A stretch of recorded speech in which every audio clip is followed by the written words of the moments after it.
Hey guys, Denise with Lazy K Mountain Homestead. Well, it's been about a week since I made a video and I do apologize. We had to get through that hurricane and we fared well. Please keep Eastern Tennessee and Western North Carolina in your prayers. They really were devastated. And we had a lot of rain, wind, but nothing like they did. So my heart goes out to them. So we are back today and I'm going to make an apple fritter cake. Now, I'm not really sure why they call it apple fritter cake, except it has apples in it. But it's an old-fashioned recipe and I love it. And it is a small cake and it is baked in a 8x8 or 9x9 pan. And this is one of my vintage Pyrex, and it is a 9x9. So what I did first was I went ahead and I spray oiled the dish itself. And now you can either use foil or parchment paper. And you just want to put that in there and kind of mold it to your baking dish. And you want to be able to have a hangover, so you'll pull the cake out after it's finished cooking to cool. So these are just kind of little handles. So we'll set that aside. Oh, and if you want to, you can go ahead and just kind of oil the inside of the foil. I went ahead and did that because parchment paper won't stick. Foil will stick. Or you could go ahead and spray it with spray oil. That's up to you. So I'm just going to go ahead and set that aside over here. And what we need to do is peel and chop some apples. And I had a bunch of apples left over and it's fall.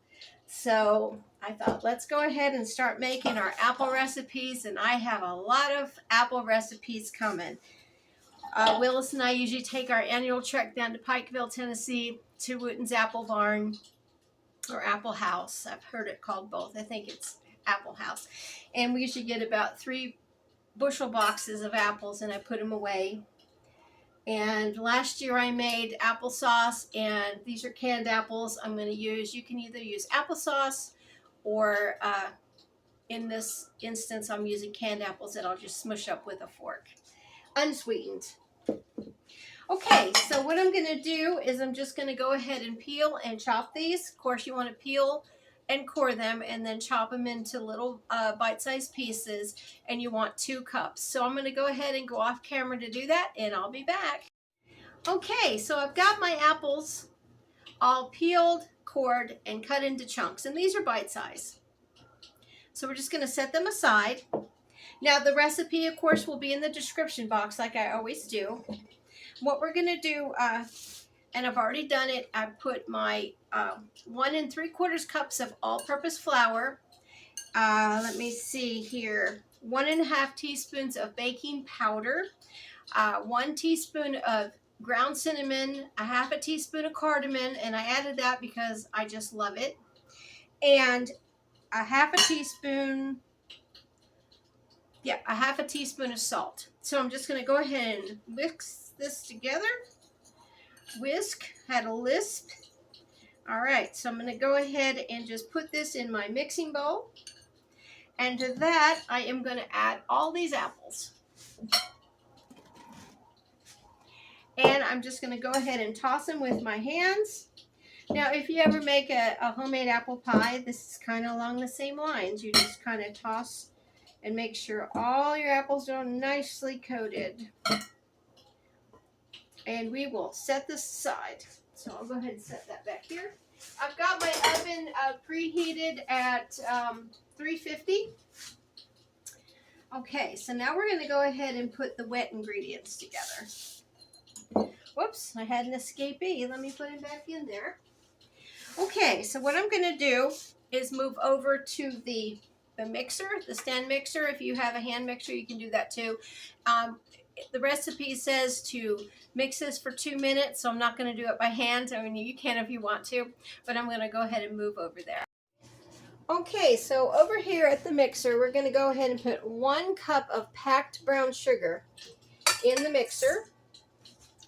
And then the recipe calls for 1 whole egg. So I'm going to go ahead and just put that in there. And then it calls for 1 egg white. So I'm going to just go ahead and gently open this egg up. Sift out the egg white, however you guys like to do it. I just do it by hand.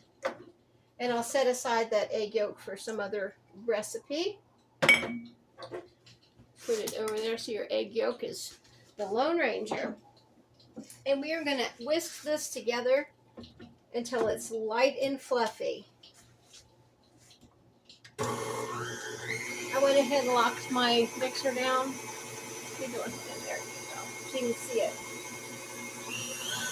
And it says on medium. So with that egg white in there, it's going to kind of form a meringue with the other egg white too. Okay, so we are going to let that go for about 2 minutes, and I'll be back. Okay, we've got our egg and brown sugar mixture nice and fluffy. You can see that? It's kind of meringue-like. And to this, we are going to fold in 1 melted half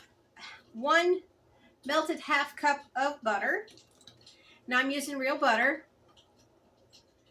It calls for real butter. It didn't say you could use margarine, but I guess if that's what you have, you can use that. 1/3 cup of sour cream. Now, if you want to, you can use Greek yogurt, plain Greek yogurt for this. That works good as a substitute for sour cream. Got my hands messed up as usual. Okay, and now we've got 1/3 cup of unsweetened applesauce. Like I said in the beginning, I went ahead and I just smashed up some of those canned apples, and they made a really nice applesauce. So I'm just going to put that in there. And then I want 1 tablespoon of lemon juice, fresh lemon juice. Put that in there. Okay, and then last but not least, 1 teaspoon of vanilla. And a capful is a teaspoon. All right, I'm just going to fold this together. Gently fold it because I want to try to keep the air in that. It's not really meringue, but I guess it's kind of like that because you have the nice puffiness of the egg white. All right, that's nice and together. Okay, so now what we're going to do, go back to our apples, which I've got right over here. And I am going to go ahead and gently pour this mixture into this apple mixture. Okay, just go ahead and pour all of that in there. And then you're going to want to scrape your bowl, get all that goodness.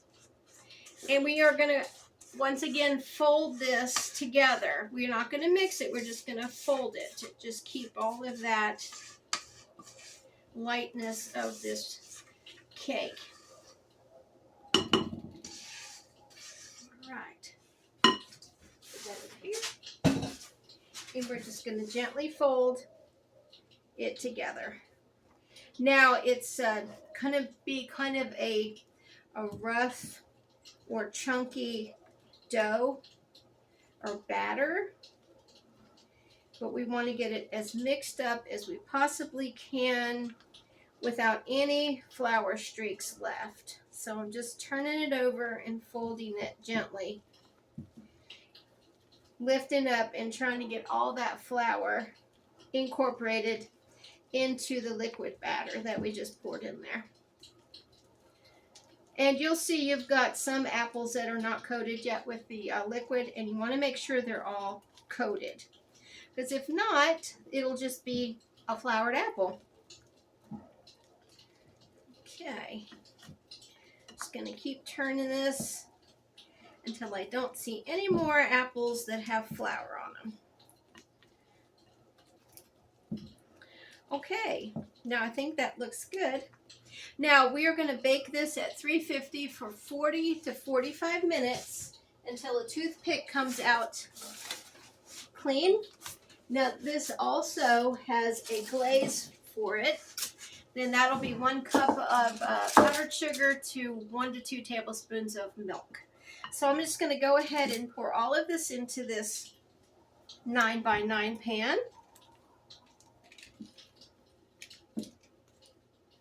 Boy, it smells like fall. I'm not a real fall person as far as fall goes because I hate to see summer and spring go. But I do love winter. I know that kind of sounds crazy. But I do love the fall recipes. I love the pumpkin. I love the cinnamon. I love the apples. I love all those wonderful fall scents and flavors. And my daughter Holly sells Scentsy, and I've got some fall scents coming this way. So if you guys want any Scentsy, if you're not familiar with it, it's a wonderful company, and has all kinds of good wax warmers, wax melts, and a lot of other things. Great cleaning supplies, all that kind of stuff. So that's just a little plug for my daughter Holly. I'll actually put her link at the bottom just in case. So let me go ahead and wipe my hands off because of course I always am a messy cook. We're going to go ahead and put this in the oven again for 40 to 45 minutes, and you see how nice and chunky that is? Nothing is fried in this like an apple fritter would be. So let's see here. I've got my thing in here. All right, there we go. Go ahead and cook it, and we'll be back and let it cool, and then we'll glaze it. All right, guys, we have got the cake out of the oven, and it has sat here for 10 minutes. Now I'm going to go ahead and just pull this up, and I'm going to let it sit here for another 10 minutes.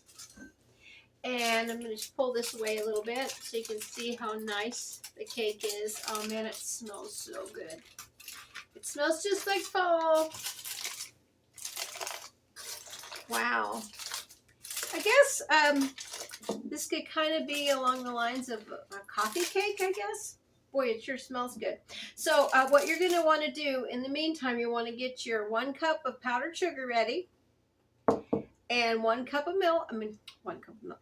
You want to get 1 to 2 tablespoons of milk, and I'll put that together. I'm going to let this sit for 10 minutes, and then we're going to go ahead and put this over the warm cake in 10 minutes, so I'll be right back. Okay, it has been about 10 more minutes, maybe 15, and the cake is still warm, but you can touch it. You want to serve this cake warm. And what we're going to do now is to 1 cup of powdered sugar, I'm going to go ahead and put 1 tablespoon of milk. Now, I'm going to go ahead and do 2. It's going to be a pretty thick glaze, as you can see.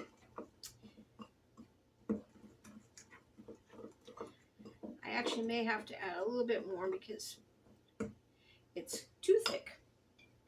Go ahead and just add a half of a tablespoon. Okay, yeah, that looks a little bit better. Let me see. Maybe a little bit more. I don't want it to be a big chunk.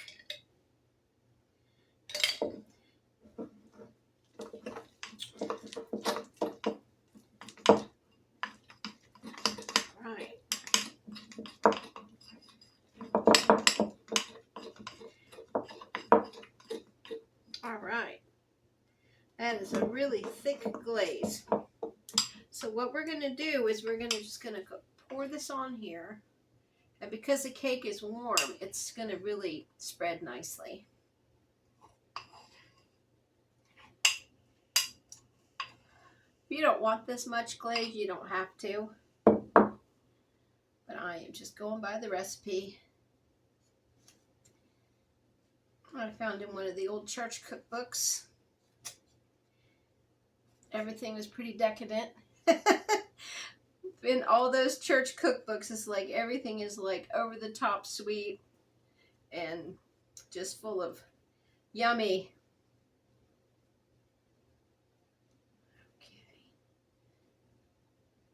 Wow, that really looks good. You kind of just bring it to the edges there. Wow, that looks good. Lick my fingers. Okay, let me just put this stuff up back here. And I'm going to cut some of this cake and we'll see what it looks like.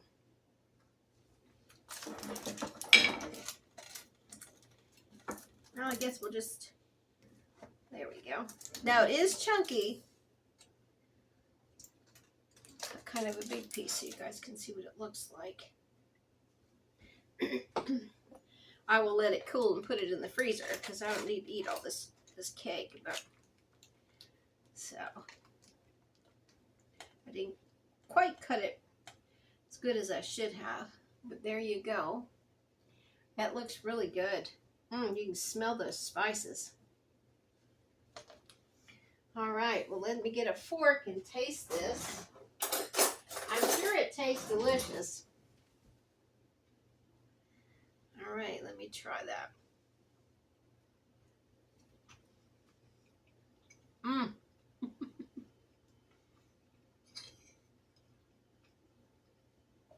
Wow. That tastes like fall on a plate.